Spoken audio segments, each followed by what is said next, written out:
Hello, and welcome to the French Kiss Life podcast, all about living with more elegance, style, and joie de vivre in your everyday life. I'm Tanya Lee, your hostess. Let's get started.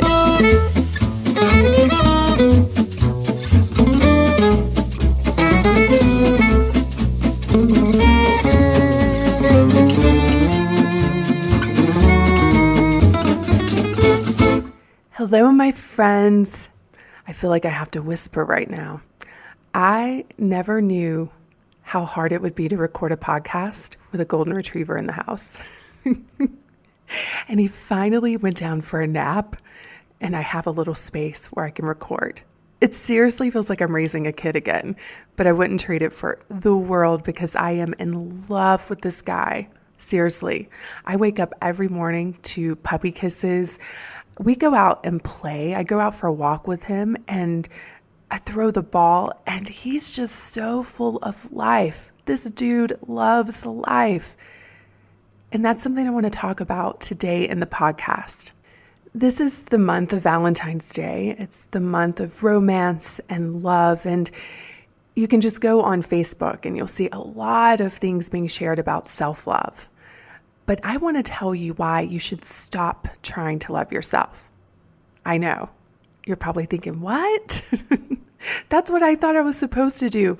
And yes, I do want you to love yourself. But sometimes the way we go about it actually takes us further and further away from self-love. So just hear me out. Just stay open-minded over the next 20 or so minutes. You know, the other day I was thinking about when I was a little girl.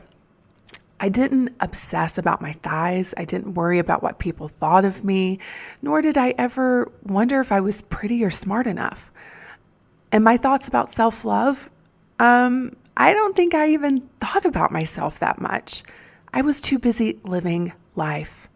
I was running and playing and laughing and getting together with friends and enjoying. But then something happened. Suddenly, my conversations with friends that used to always center around our excitement about our lives and our futures were replaced with what diet we were going to try next and the latest exercise to tighten our thighs and how we loathed our cellulite. And then something even more horrible happened. Instead of celebrating each other, we began to feel immense envy towards each other. Our once free-spirited and life-loving, radiant selves faded into sad beings. We began to drown in the sea of unworthiness. And this wasn't just within my group of girlfriends. It's been an epidemic that has gripped most of Western society. Now here we are, women who have lost their joie de vivre. You know, I have coached over 1,000 women at this point, and what I know is love is what we all desire. But we might find ourselves attempting to get love through our actions, by trying so hard to be good enough, or trying so hard to be impressive enough, or trying so hard to be beautiful enough. And the result is, the more we chase it, the harder it seems to find, right? And then we desperately try to get love from others, but that's impossible. Because your husband, or your children, or your parents, your sister, your best friends, they can't give you love. In fact, no one can. Because love is a feeling, and the only person that can create your feelings is yourself. So what a hot mess this has become for us modern day women, right? And of course, we can blame the media, our childhood, our ex-husbands, or whoever else for why we are the way we are. But blame doesn't get us anywhere. The blame simply keeps us stuck in the cycle. You are always the source of and the barrier to your own love. Love is a feeling, one that you're always creating or resisting. This includes the love that you have for yourself. So then how does a woman love herself? This is the million-dollar question, you all. Something that should be so simple has become completely complicated from years of running the I'm not enough tape in our heads. And we believe that we must fix it in order to heal it, or at least that's what I thought. However, when you have spent years, maybe even decades, being your own worst enemy, it's not the easiest thing to fix, right? I knew something was wrong with the relationship I had with myself. So, like many women, I read books and more books on the topic and immersed myself in all things that I thought would help me learn to love myself. And being the good student that I am, I did what I was told to do. I stared in the mirror and chanted mantras. I laugh now thinking about it because at the time you have to understand these kinds of things, saying this to myself I didn't believe it. I would look in the mirror and say, I love you, beautiful. And then I'd hear that other voice saying, you're such a liar. Or you're amazing, darling. And then that other part of me would say, this is silly. Or you are fabulous, sweetie pie. And then that other part of my brain was like, yeah, right. Who are you kidding? But I was committed to figuring out this whole self-love thing because it is important that we love ourselves. So I did more of what they said. I scheduled pedicures and massages because that's what I was told a woman who loves herself does. Plus, you know what? I do like pretty toes, so this was like a no-brainer. But what happened next was fascinating. As I was sitting in my local Love My Nails salon, I began to notice that voice. So the woman sitting beside me was decked to the nines and looked so important, and I instantly thought, I'm such a loser. Yes, I had a fabulous little stylish yoga outfit on, and I had my red toes, but it looked like my plan to immerse myself in self-love had escaped me once again. And then during my massage, the voice showed up again. All I could think about was what the therapist must be thinking when she was like fumbling around the back of my thighs, pressing on my cellulite. And so the hour passed and I realized that I'd been so in my head that I didn't even enjoy this self-love assignment. And this uncomfortable feeling reminded me of the $150 that I had just wasted at the spa. It was a toxic cycle. I noticed the voice again a few weeks later when my friend sent me a deck of love cards. Following her recommendation, she was like, you have to pull one every morning. And so I did. And as I read the lovely quotes and looked at the beautiful illustrations about a woman's beauty and strength and what's possible, I realized that the creator of this deck of cards clearly did not have me in mind when she made them. I kept searching for more and more self-love. I went to therapy. I worked out. I prayed. I was so far from that little girl I once was, the one who just loved to have fun, enjoyed people, and was so curious about the world. Now I want to talk with you about how self-obsession is the antithesis of self-love. So years ago, I was having lunch with my friend Janet. She is an elegant and passionate woman. And to me, she is the embodiment of a woman who loves herself. So I thought I'd dig into her head to see how she had figured out the whole self-love thing. And I asked her, I said, Janet, how did you learn to love yourself? And her reply was the most surprising secret I'd been looking for. She was like, I don't know. I don't really think about it. I've always believed that if you want something, you need to learn from those who already have it. So I wondered, could it be that simple? Did I need to simply stop focusing on trying to love myself? Because my quest for self-love spun me deeper into the black hole of self-obsession. It was the self-obsession that had created my lack of self-love, constantly wondering, how do I look? Am I smart enough? Do they like me? Am I thin enough? Why do I keep failing? What do they think of me? All those kinds of thoughts. And then trying to love myself was keeping me there because now it was me thinking about me all of the time. I love myself. I am beautiful. It was just such a life of me and I. And I can tell you that is a lonely life. It left me feeling so disconnected, not only from myself, but from life. You all, my company isn't called French Kiss Yourself. Plus, that would be pretty weird, right? It's called French Kiss Life, and that is on purpose. I want you to think about this. What if you stop trying to love yourself? I know this may seem like a crazy idea, especially considering that we are told that it's the holy grail of amazing life. And I'm going to be a little paradoxical here. I'm a huge advocate for self-love. I want every woman to love herself. But I want you to consider that the way we've been going about it may be more damaging than it is supportive. First of all, let's look at what self-love really is. It's described as a regard for one's own well-being and happiness.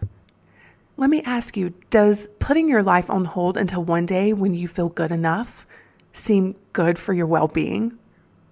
Does trying to fix yourself make you happy? Does staying stuck in a toxic pattern feel like self-love? Ironically, the way I went about loving myself did the opposite for me. By focusing on trying to love myself, I was constantly reminded of the fact that I didn't. And finally, I realized the most loving thing I could do for myself was to stop trying to love myself. It's ironic, I know. But think about this. What you focus on grows. I didn't realize it at the time, but my approach to self-love was causing me to constantly focus on my lack of it. It's like the person who can't become rich because they are constantly feeling poor. Einstein said, problems cannot be solved with the same mind that created them. And you know what? He's a smart fella. So I figured that I needed to heed his advice. My mind had clearly created this, so I needed another approach to this whole self-love thing. And I've come to understand something really important in life, and it's this. The best way to create anything is to act as if you already have it. During that conversation with my friend Janet, when she revealed that she didn't even think about self-love, she told me something else. She said, you know what? I'm happiest when I'm not thinking about me, but I'm thinking about how to enjoy my life. I started to think about the other women in my life that didn't seem to struggle with themselves like I did, and every single one of them had full lives. Hobbies they enjoyed, causes they were passionate about, things outside of themselves to focus on. Janet didn't realize it, but she had handed me the secret to self-love, which ironically was to stop focusing on it. Instead of self-love, I focused on living life. In thinking of Einstein's quote, I realized I needed to create a new mind to get me out of this mess.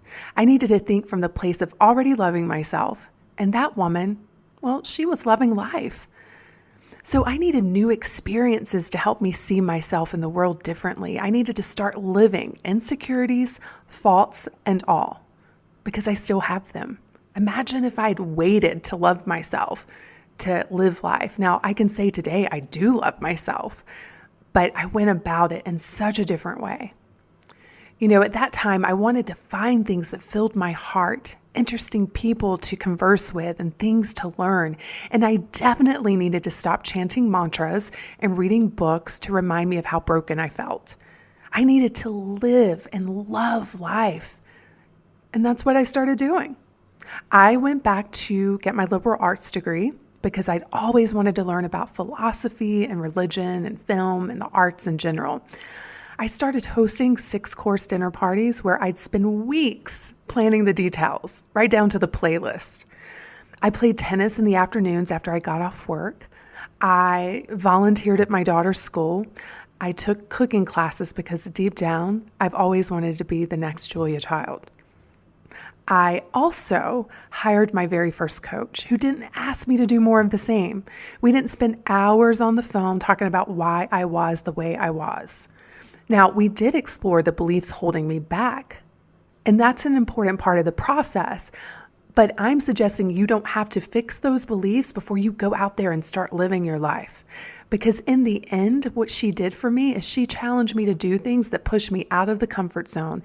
And those new experiences created new ways of thinking. And new ways of thinking created new ways of feeling. What I did was I accepted life's grand invitation to step out and fall in love with my life. Not myself, but my life. Now, if you are a woman that has been struggling with self-love, I am going to challenge you to do the same. In fact, I have created this play sheet. I like to call them play sheets, not worksheets, because I want to think of personal growth as play. But it's called Je t'aime la vie, which is French for I love you, my life. And in this play sheet, I give you prompts and challenges to do what my first coach did for me, to challenge me to step outside of my comfort zone and to do new things, to create those new experiences, to shift the patterns that were holding me back. If that is something you're interested in, make sure you head to FrenchKissLife.com/love. You know what? Every day we are given so many opportunities to love our lives. Just this morning, I woke up and felt so much love for the smell of coffee that Glenn was brewing for me. And then, of course, I loved the puppy kisses from Winston that wake me up every morning. And then I looked over and I saw a text from my daughter that made my heart just melt. And then I turned on Rye on Pandora. By the way, if you all do not know Rye, go check them out. It's RHYE. It's the most beautiful, sensual music that I love starting my day out with. If it's not Rye, it's Frank Sinatra. But this morning, it was Rye. And when I put it on, there was that feeling of love again. During all of that, not once did I think of loving myself. Instead, I just found myself enraptured with this feeling of love. And that is what we're all wanting. We just want to feel the emotion of love. You see, when I made loving my life my daily focus, I felt a deep inner reawakening. I started to come alive because I no longer felt separate, living in the dark crevices of my own mind. I stopped the self-obsession that was driving me mad. And it's from this place where I started to feel connected to everyone and everything. So let me ask you this. Maybe you need a guide, and I'm going to challenge you to tap into your inner best friend because she has a love for life. Now, hear me out. Up until this point, you may be thinking, well, Tanya, you know what? This sounds great. It makes sense, but is it that easy? And the answer is no. Change is hard, which is why a lot of people never do. And to be clear, for me, this transformation was not an overnight epiphany where I woke up one day and said, yes, I'm going to love my life, the end. This is my lifelong practice. There have been many days of thinking I'm broken and wanting to retreat from my life. Of course, they are far and few in between now because I've become a completely new woman, but it still happens. This is why I'm such a huge advocate of learning how to be our own best friends. And I don't know about your besties, but mine, they refuse to let me wallow in my own suffering. It doesn't matter if you're sitting at home telling yourself the not enough story. The best of friends are the ones that walk in, usually without knocking. They throw back the covers, tell you to get out of bed and get dressed, and pull you out of your own misery. Am I right? They remind you that you have a life to live, trips to take, people to meet, laughter to be had, movies to see, and a world to discover. That's what I did for myself day after day when I committed to loving my life. It was a choice. I didn't wait until I felt like it. No, I made a decision. Girlfriend, you're going to love your life. Every day, look for something to love. Now, the voice of unworthiness was still with me. But at least I wasn't sitting at home waiting for her to shut up before I could leave my house or try something new. Even today, she'll come pay me an unexpected visit, just like a few weeks ago. So here's what happened. We have this big annual event in our small mountain town, and everyone looks forward to it all year long. It's a huge costume festival. It's called Snowdown, and it's so much fun. And every year it has a theme. This year, the theme was Hollywood. And you know that I was all on that. I'm like, yes, a reason to dress up. So I'd made plans to spend the whole weekend with Glenn and our friends. And I was so excited to dance the night away. And all of our best couple friends were going to be there. And we made all of the pre-planning arrangements together. We were going to go out to dinner. And I had my gorgeous sequin dress picked out. I was so excited. I'd been running fantasies in my head for days about how great this evening was going to be. All of us together having fun. But the day of the event, Glenn became sick. I know. I was like, really, Glenn? You picked a wonderful day to do this. And that's when I heard her start to rear her head, that voice. And she loves to run the self-pity tape that says things like, woe is me, you poor thing, nothing ever works out for you. And usually she ends it with, oh, and you suck. Do you know that tape? Maybe you have the same one. And I could feel myself being pulled into the old me, the one who loved to suffer, who was addicted to it. And so I told Glenn, I'm like, you know what? I'm just going to stay home. I was so pouty. It's silly now that I think about it. But I was like, I'm just going to stay home. And he's like, no, you're not. And this went on for about 15 minutes. And then I started to channel my inner best friend. And her message was clear. She was like, come on, girl, put on your dress. We are going out tonight. And that's what we did. By the end of the night, my heart was so full. I danced with my friends. We had a fabulous dinner. It was great music. It was beautiful weather. And I was so in love with my life that night. And I loved myself for not sitting at home feeling sorry for myself. Here's what I've discovered.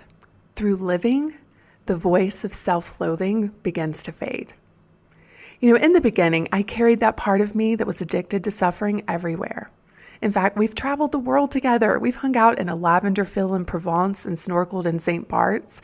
We've attended networking events together. And oh, did she love that time that I mispronounced the French wine rosé, like the flower, during my first day in sommelier school. Yes, I did. I was like, I love rose wine. And the whole class was like, what did she just say? Who is this girl? And then that voice in my head was like, you are so stupid. Who do you think you are trying to learn about wine? Just go home before you embarrass yourself again. But you know what? I kept showing up. And as I did, something crazy started to happen. Number one, I did learn how to pronounce rosé along with many other wines. But when I stopped trying to fix myself and focused on creating a life I love, things began to change without all the hard effort. My state of being was changing. Who I was changing. And the energy I was transmitting to the world was on a completely different level. And that nagging not enough voice in my head, well, she started to fade and another one started to appear. And I realized it was the voice of my childhood. It was the part of me that said things like, that was fun. I am so proud of you. You're so courageous. You're okay. Look at you living. You go, girl. And then more miracles started happening. I began to lose weight with ease. I was happier. I started receiving crazy opportunities out of nowhere, ones that seemed like fairy tale fantasies from my dreams. And then I realized, my God, I think I love myself. In all of that living, I fell in love with the part of me who does things scared, who's imperfectly perfect, who puts on a beautiful dress and dances all night, who does things even when I don't feel like it, who walks into a room and thinks of others. The part of me that follows her curiosities, is there for a friend, who screws up and tries again, who looks for the best things in everyone, who looks for things to feel grateful for, who does the best I can, who loves people with a big heart, who jumps on a plane and travels and throws dinner parties. I realized that I was living my life as I did when I was a little girl, just enjoying and appreciating the world around me. And along the way, I began to appreciate the woman living it. It's actually truly miraculous.